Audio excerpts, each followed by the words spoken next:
Bonjour à tous et à toutes, ou à toutes et à tous si vous préférez.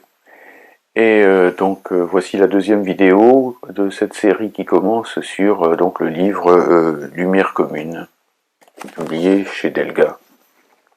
Traité de philosophie à la lumière du matérialisme dialectique.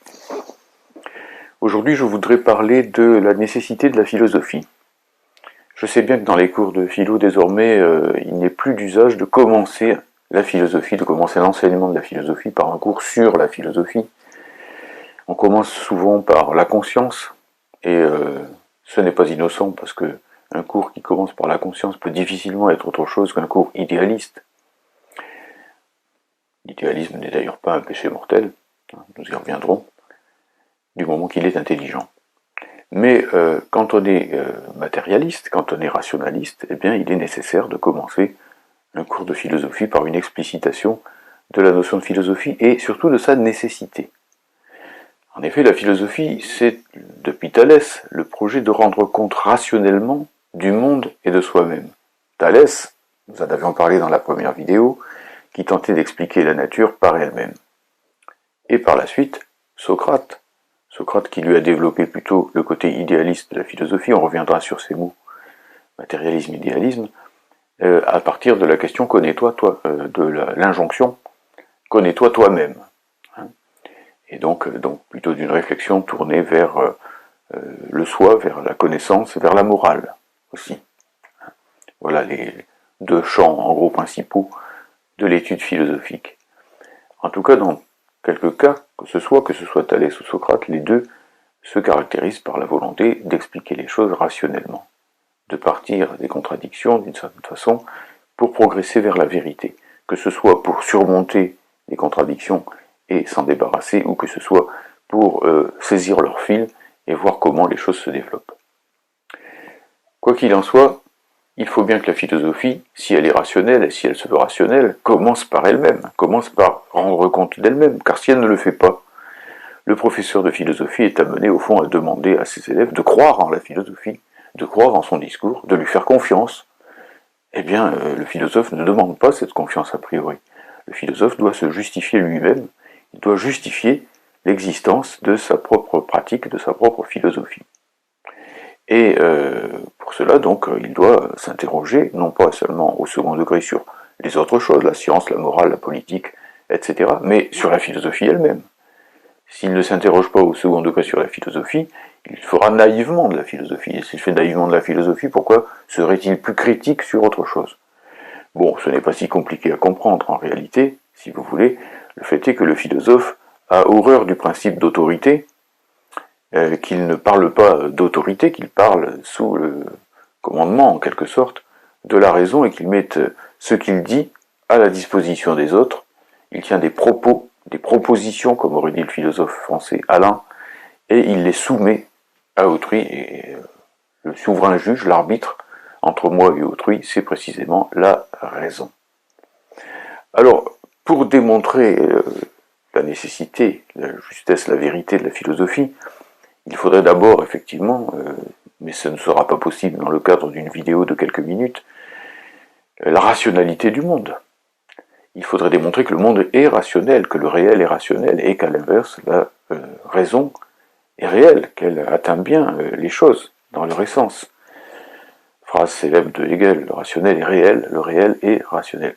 Cela ne peut pas se démontrer en trois coups de cuillère à peau, si vous voulez, et par un boniment de quelques secondes ou de quelques minutes. C'est l'affaire du développement scientifique, depuis les origines à nos jours, et aussi de la pratique technique, de la pratique du travail par les hommes, qui montrent dans la réalité, par leur action sur les choses, en agissant sur leurs causes pour produire des effets donnés, que le monde est rationnel, qu'il obéit à un certain nombre de lois, et que, en connaissant ces lois, on peut effectivement utiliser les choses. Et quant aux sciences, eh bien, elles montrent que le monde est rationnel, parce qu'elles ont d'abord montré avec les mathématiques que on pouvait connaître rationnellement les nombres et les figures. Avec la physique, on pouvait connaître le développement des lois naturelles, notamment du mouvement, pour ne parler que de la partie mécanique de la physique, avec la chimie, les transformations de la matière, avec la biologie, la rationalité de l'être vivant, hein, avec les sciences humaines, et notamment avec l'économie politique, la sociologie, la linguistique, la psychologie, que sais-je, la rationalité du monde humain. Ça ne veut pas dire que les hommes sont raisonnables, loin s'en faut, mais ça veut dire que même leur comportement déraisonnable s'explique rationnellement. Alors ça, c'est un point que je ne peux pas développer longuement ici. Au fond, la démonstration de cette rationalité du monde appartient au développement entier de la philosophie, de la science, des techniques, et aussi peut-être de la pratique politique en tant qu'elle est elle-même conduite par une réflexion scientifique. Je mets cela de côté. Dans cette première vidéo, je voudrais surtout montrer la nécessité de la philosophie d'une façon plus indirecte et plus, comment dirais-je, plus captivante, je l'espère aussi, pour les lecteurs ou pour les visiteurs qui veulent s'initier à ce genre de choses. D'abord, la philosophie est nécessaire au sens logique du mot. Le mot nécessaire en logique veut dire ce dont le contraire est impossible. Une chose est nécessaire si vous ne pouvez pas vous en passer. Et donc si dans la situation contraire, vous mourrez. Et d'une façon plus logique, plus abstraite, plus générale, une chose est nécessaire si son contraire est impossible, si vous voulez. Donc, pourquoi la philosophie, en ce sens, est-elle nécessaire? Elle est nécessaire parce qu'il est impossible de ne pas philosopher. D'une manière ou d'une autre, tous les hommes, faisaient remarquer le philosophe marxiste Gramsci, Antonio Gramsci, philosophe italien, XXe siècle, tous les hommes sont philosophes. Tous, nous avons une certaine idée générale du sens de l'existence, du sens de la vie, du sens de la société. Alors, la plupart du temps, chez les hommes, ce sont des conceptions qui ne sont pas réfléchies, méthodiques. C'est une philosophie spontanée, nous dit Gramsci. Cette philosophie spontanée, elle existe bel et bien, et la plupart du temps, sans qu'on s'en rende compte, elle est en quelque sorte travaillée en amont, mal axée par les religions, les opinions dominantes, les médias, si bien que la plupart des hommes, quand ils disent « je pense que », sans s'en douter, eh bien, véhiculent des conceptions qui ne viennent pas d'eux-mêmes, qui ne viennent pas de leur propre pensée. Et la philosophie, c'est précisément le projet de faire en sorte que nous pensions bien ce que nous pensons, après l'avoir médité, après l'avoir confronté aux conceptions différentes qui peuvent exister sur le sujet, après en avoir en quelque sorte débattu ou disserté, si vous voulez. Et d'une manière générale, en ayant pris conscience du fait que les opinions que nous avons dans la tête, et que nous croyons être les nôtres, ne sont peut-être pas tant les nôtres que ça.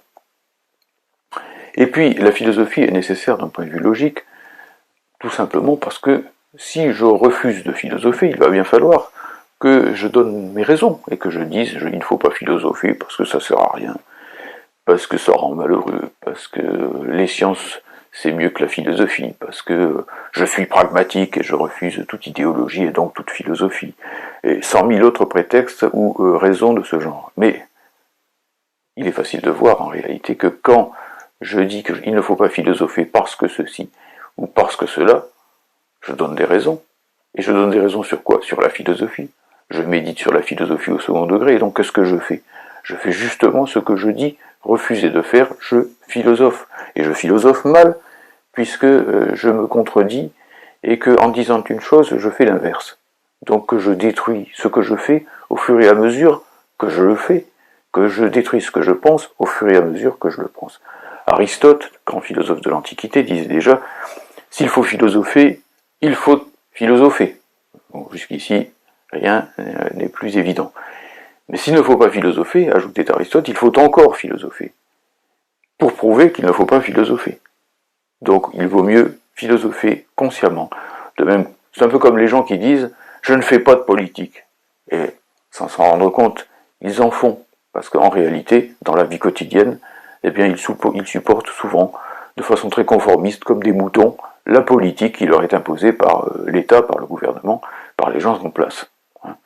Et donc, il faut leur faire prendre conscience qu'en fait, ne pas faire de politique, dans une société où il y a de la politique, c'est encore en faire, mais de façon passive, de façon servile, en esclave, et non pas d'une manière libre, en faisant soi-même sa propre réflexion politique.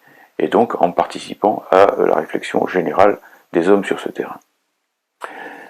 Bon, voilà, donc sur ce plan, on pourra montrer, et je le ferai dans une prochaine vidéo pour ne pas être trop long, que les différentes façons de rejeter la philosophie et à travers elle de rejeter la raison sont toutes, les unes et les autres, contradictoires, impossibles et même extrêmement dangereuses. Voilà, merci de votre attention pour cette seconde vidéo à propos du livre Les Lumières communes.